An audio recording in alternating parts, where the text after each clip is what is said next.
오늘도 예배의 자리 가운데 나오신 여러분을 환영하고 축복합니다.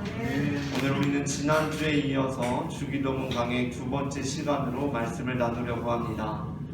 우리가 드리는 주기도문은 우리가 지난주에 살펴보았던 바와 같이 마태복음 6장 9절에 그러므로 너희는 이렇게 기도하라 라는 말씀으로부터 이어져 나옵니다. 그래서 오늘은 지난주에 그러므로에 이어서 너희는에 관한 말씀을 나누려고 합니다. 우리가 읽고 있는 그러므로 너희는 이렇게 기도하라 라는 본문은 헬라어 원어로 보면 그 어순이 이와 같이 그러므로 기도하라 너희는 이렇게 되어 있습니다. 이와 같이 그러므로 기도하라 너희는 이렇게 되어 있습니다. 그러니까 이 어순상 주어인 너희는이 맨 마지막에 나오고 있습니다. 그렇다 보니까 사실 이 본문에서는 너희는이라는 말씀이 없더라도 본문의 정황상 뜻이 흐트러지질 않습니다. 굳이 너희는이라고 지목할 필요가 없다는 것입니다. 그런데 그럼에도 불구하고 예수님께서 끝에 너희는이라고 덧붙이신 이유는 무엇이겠습니까? 너희는 이렇게 기도하라 너희는 이와 같이 그러므로 기도하라 너희는 이렇게 덧붙이신 이유가 무엇이겠습니까? 그것은 아마도 그 너희는을 강조하기 위한 표현이라고 할 수 있을 것입니다. 그러니까 본문은 남들과는 다른 너희는 이렇게 기도하라 라고 말씀하고 있다는 것입니다. 그렇다면 예수님께서 말씀하시는 너희는 누구입니까? 여기서 너희는 주기도문이 포함되어 있는 산상수훈에서 계속해서 언급되는 너희와 동일한 대상이면서 동시에 성경에서 하나님께서 자신의 구별된 백성을 부르실 때 사용하시는 표현입니다.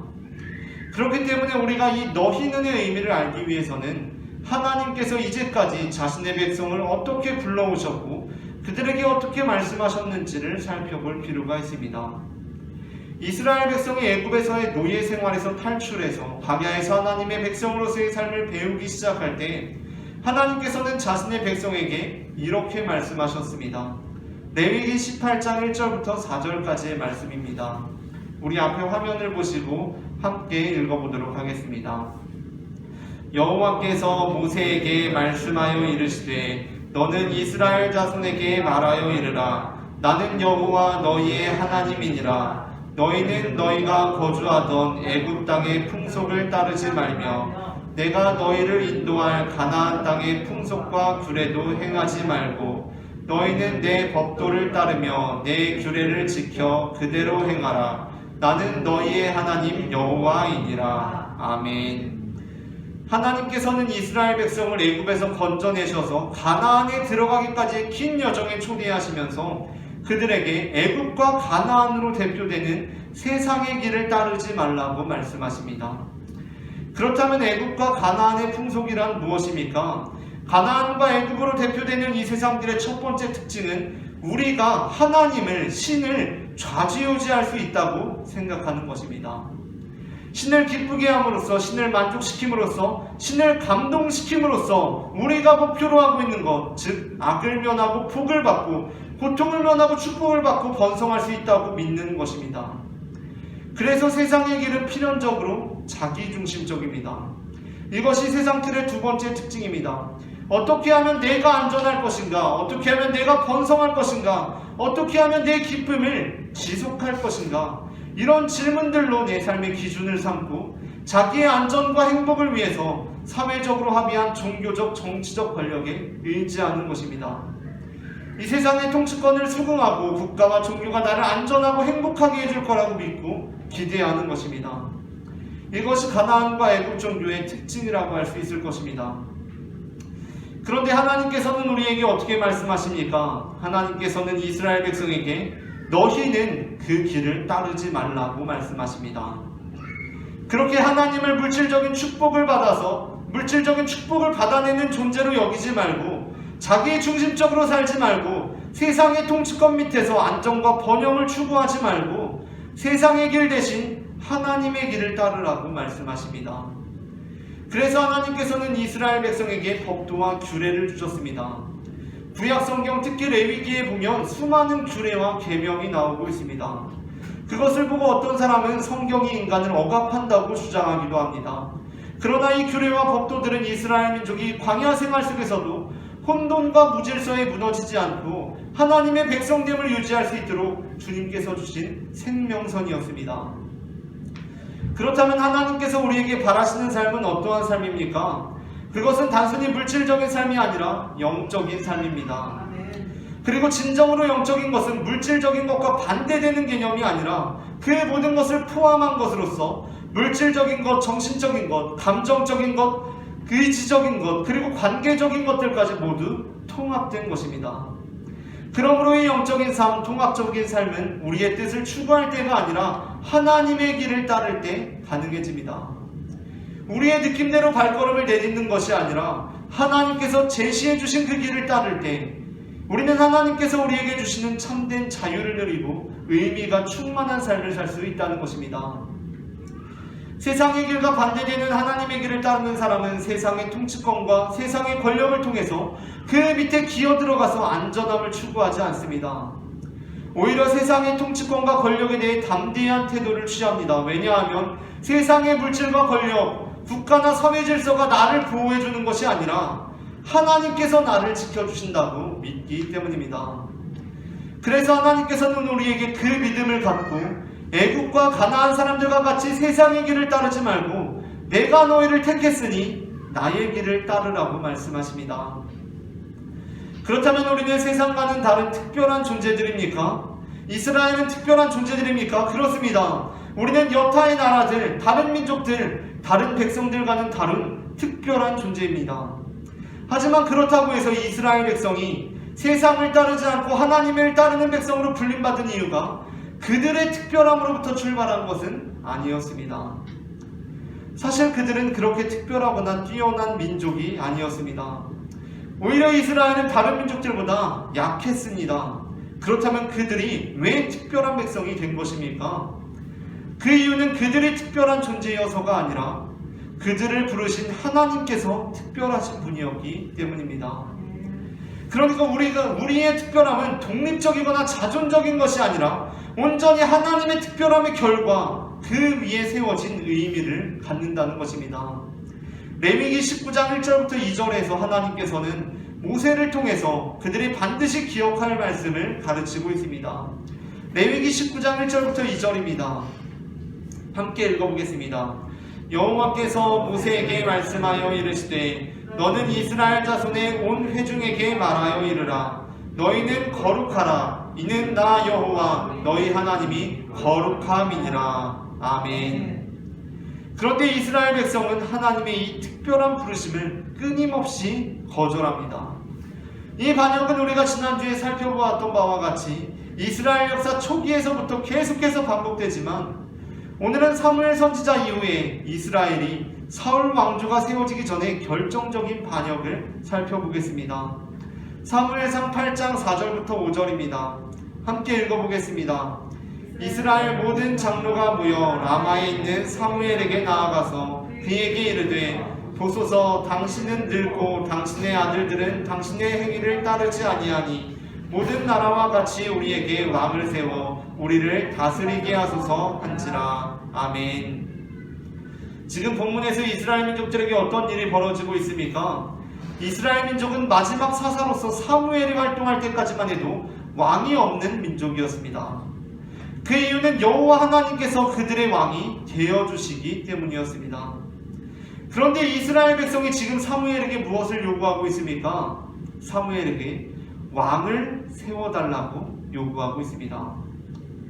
그런데 그 이유가 무엇입니까? 어떠한 이유입니까? 어떠한 정당하고 합당한 논리들을 대고 있습니까? 그 이유는 이것입니다. 모든 나라와 같이 되기 위함입니다. 다른 나라들도 다 있는데, 이방 민족들도 다 있는데 우리도 그 나라들처럼 되기 위해서 우리에게 왕을 세워달라는 것입니다. 가끔 TV에서 오디션 프로그램 이렇게 보다 보면은 정말 노래를 잘 부르는데 정말 잘하는데 심사위원들로부터 혹평을 받는 참가자들이 있습니다. 그 참가자가 결코 노래를 잘 못하는 것이 아닙니다. 훌륭하게 합니다. 그런데 혹평을 받습니다. 물론 다양한 그런 평가들이 있겠지만 그 중에 자주 나오는 평가 중에 하나가 이것입니다. 참 노래를 잘하시긴 하시는데 듣고 있으면 다른 사람 생각이 납니다 라는 것입니다. 아마 기존의 어떤 가수들이 생각난다는 얘기일 것입니다. 그러니까 그 사람의 음색, 그 사람의 발성, 그 사람의 제스처와 표정이 뭔가 그 사람 고유의 것 같지가 않고 이미 있는 기존의 가수들을 흉내내고 있는 것처럼 보이니 아무리 잘하더라도 결코 프로 가수가 될 수 없다는 것입니다. 물론 모방은 훌륭한 학습 방법 중 하나이지만 결코 끝까지 추구해야 할 궁극적 목적이 될 수는 없습니다. 모방은 훌륭한 학습 방법 중 하나이지만 결코 끝까지 추구해야 할 궁극적 목적이 될 수가 없다는 것입니다. 더군다나 하나님께서 선택한 이스라엘 백성이 자신들의 특별함을 내팽개치고 우리도 다른 나라들이랑 똑같이 되겠다는 것은 어떠한 상황 속에서도 받아들여지기 어려운 것이었습니다. 그렇기 때문에 사무엘은 그들의 요구를 거부합니다. 그러나 그럼에도 불구하고 이스라엘 민족들은 고집을 꺾지 않고 결국 자신들의 뜻을 이루어냅니다.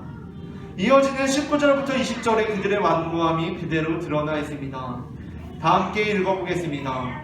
백성이 사무엘의 말 듣기를 거절하여 이르되 아니로소이다. 우리도 우리 왕이 있어야 하리니 우리도 다른 나라들 같이 되어 우리의 왕이 우리를 다스리며 우리 앞에 나가서 우리의 싸움을 싸워야 할 것이니이다 하는지다. 아멘. 우리도 다른 나라들 같이 되어 우리도 다른 나라들 같이 되어 어떤 뛰어난 프로듀서가 어떤 오디션 프로그램 참가자의 재능을 알아보고 그를 자신의 회사로 영입을 했습니다. 그가 자기 스스로 자신의 특별한 그런데도 그가 자기 스스로 자신의 특별한 재능을 발견하지 못하고 심지어 자신만의 색깔을 추구할 생각은 전혀 없고 어떻게 하면 내가 조용필처럼 노래를 부를 수 있을까만 생각하고 있습니다. 계속해서 조용필처럼만 노래를 부릅니다. 근데 그것도 참 난감한 일 아닙니까? 이미 조용필이라는 가수가 있는데 새로 이 떠오르는 가수가 계속 조용필처럼 노래를 부르면 어떻게 뛰어난 가수가 될 수 있겠습니까? 프로듀서로서 참 난감한 일입니다. 충분히 재능을 가지고 있는데 그래서 영입했는데 어떻게 하면 조용필처럼 노래를 부를 수 있을까만 생각합니다. 근데 그것도 참 난감한 일인데 지금 이스라엘 백성들이 하고 있는 일이란 무엇입니까? 조용필처럼 되겠다는 것도 아니고 우리 학교에 옆반에 좀 노래 잘하는 진수라는 애가 있는데 내가 어떻게 하면 걔처럼 노래를 잘할 수 있을까를 생각하고 걔만 따라하려고 하고 있다는 것입니다.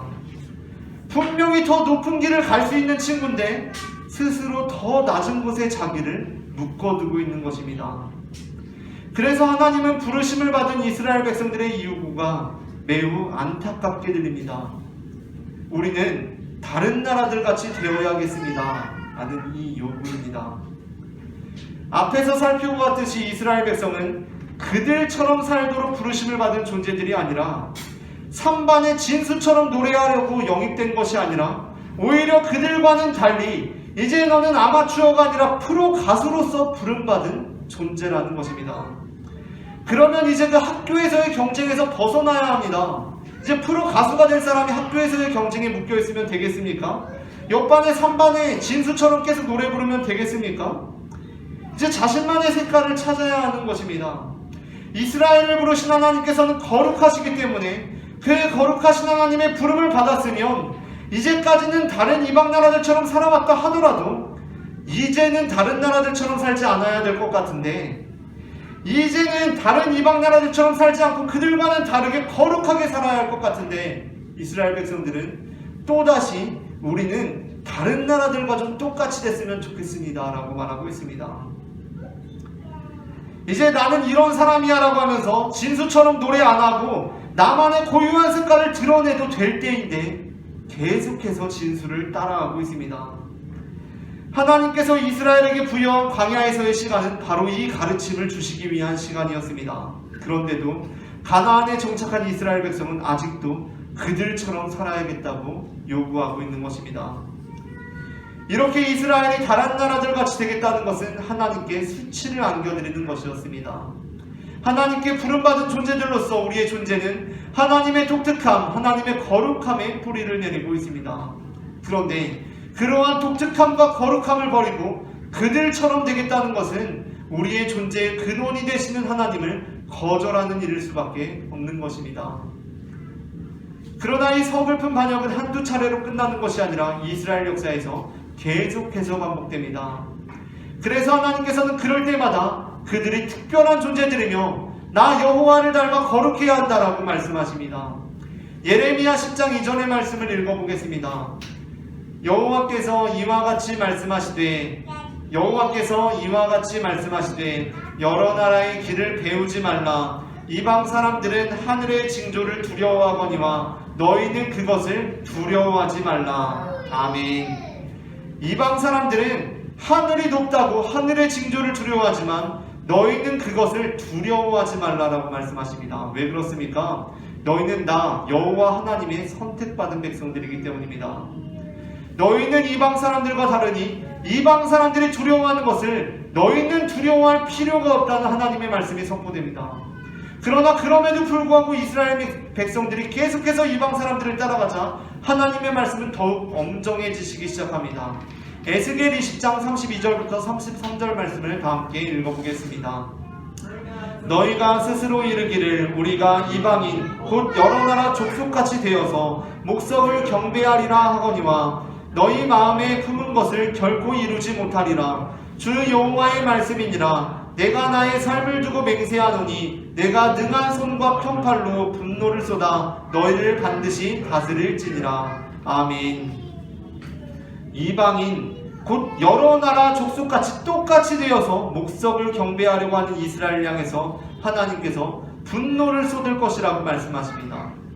실제로 하나님의 심판은 이스라엘 백성에게 임했습니다. 북왕국 이스라엘은 기원전 722년 아수르에게, 남왕국 유다는 기원전 586년에 바벨론에게 멸망하게 됩니다.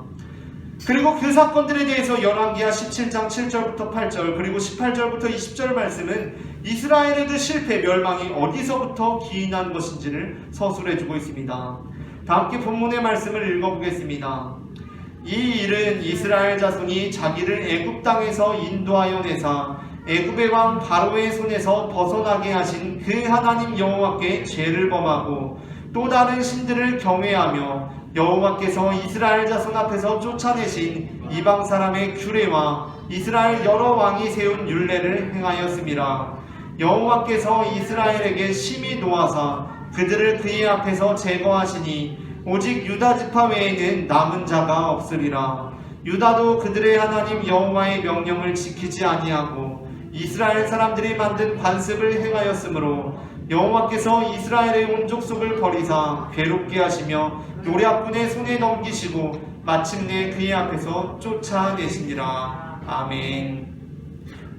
그렇게 이방 나라들처럼, 그렇게 지독하게도 다른 나라들처럼 되기를 원했던 이스라엘은 정말 이방 나라들 속으로 들어가 버리고 말았습니다. 다른 나라들에게 삼켜지고 말았습니다. 그런데 놀라운 것은 그것으로 끝나지 않고 하나님께서 다시 그들에게 회복의 말씀을 주고 계신다는 것입니다. 하나님께서는 이스라엘 백성의 반역에도 불구하고 그들에게 자비를 베푸셔서 이스라엘에게 돌아오겠다고 약속하십니다. 이것이 구약의 아주 중요한 사상입니다. 예레미야 31장 31절부터 33절 말씀을 함께 읽어보겠습니다. 여호와의 말씀이니라. 보라, 날이 이르리니 내가 이스라엘 집과 유다 집에 새 언약을 맺으리라.